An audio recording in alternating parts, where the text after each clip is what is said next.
শুভ সকাল বন্ধুরা। তো সবাই কেমন আছো? আশা করছি ভালো আছো, আমিও ভালো আছি। আজ হচ্ছে শ্রাবণ মাসের তৃতীয় সোমবার।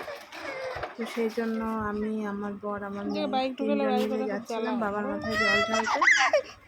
এর আগে সোমবার ছিলাম না, তাই এই সোমবার তিনজনে বেরিয়ে পড়লাম।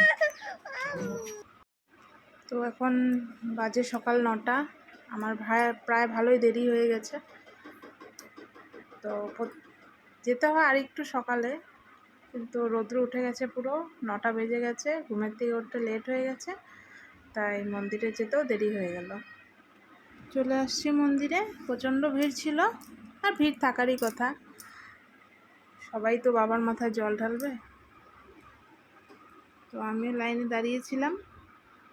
তো এই তো জল ঢালা হয়ে গেল, আর এখন এই তো রাই ফোঁটা লাগাচ্ছিল।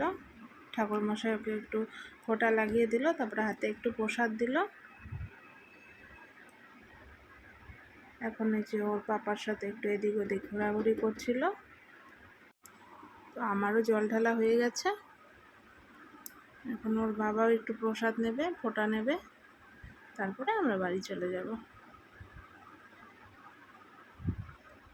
যতই যেখানে জল ঢালি না কেন, কারণ ছোটোর থেকে এই মন্দিরেই জল ঢেলেছি, তো এখানে না ঢাললে পরে আমার আবার ভালো লাগে না। আমি যেখানেই ঢালতে যাই না কেন, আসার পথে আমি আবার এই মন্দির হয়েই আসি।